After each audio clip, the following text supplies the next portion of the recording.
রামিসার এই হত্যাকারীর সর্বোচ্চ শাস্তি ইনশাআল্লাহ আগামী 1 মাসের মধ্যে নিশ্চিত করবে এবং সেই সর্বোচ্চ শাস্তি হচ্ছে মৃত্যুদণ্ড। ঢাকার মিরপুরে একটি নিষ্পাপ মেয়ের নির্মম মৃত্যুর মাধ্যমে মানুষের মানবিক মূল্যবোধের চূড়ান্ত অবক্ষয়ের চূড়ান্ত প্রমাণ মিলেছে। শিশু নির্যাতন বা নারী নির্যাতন বর্তমান সরকার কোনোভাবেই মেনে নিবে না। সকল সম্মানিত উপস্থিতিবৃন্দ, দীর্ঘদিনের ফ্যাসিবাদী শাসন শুধুমাত্র দেশের মানুষের অধিকার আর দেশের অর্থ সম্পত্তি লুট করেনি, বিচার বিভাগ সহ দেশের সমস্ত প্রতিষ্ঠানগুলোকে ধ্বংস করে দিয়েছে।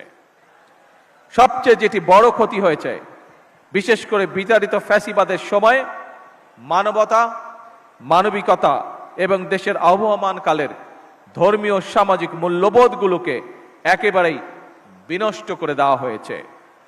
ঢাকার মিরপুরে একটি নিষ্পাপ মেয়ের নির্মম মৃত্যুর মাধ্যমে মানুষের মানবিক মূল্যবোধের চূড়ান্ত অবক্ষয়ের চূড়ান্ত প্রমাণ মিলেছে। প্রিয় উপস্থিতিবৃন্দ, প্রিয় ভাই বোনেরা, এ বিষয়ে একটি কথা আজকের এই অনুষ্ঠানে আমি পরিষ্কারভাবে আপনাদের সামনে তুলে ধরতে চাই। এই ধরনের শিশু নির্যাতন বা নারী নির্যাতন বর্তমান সরকার কোনোভাবেই মেনে নেবে না।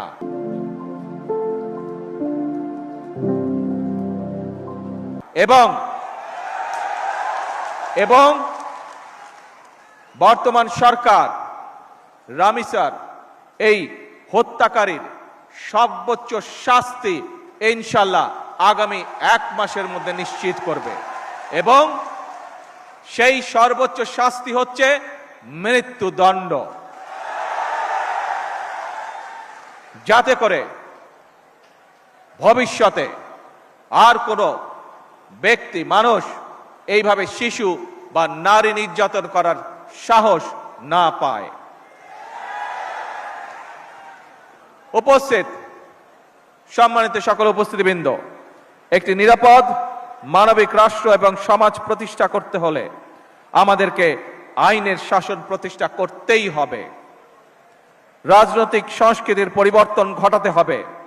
একই সঙ্গে আমাদের জাতীয় জীবনে পুনরায় বাংলাদেশের আবহমানকালের ধর্মীয়, সামাজিক, সাংস্কৃতিক মূল্যবোধের পুনর্জীবন ঘটাতে হবে। এক্ষেত্রেও কবি কাজী নজরুল ইসলামের জীবন এবং কর্ম আমাদের জন্য প্রাসঙ্গিক। সম্মানিত সুধীবৃন্দ, কবি নজরুলের জীবন এবং কর্ম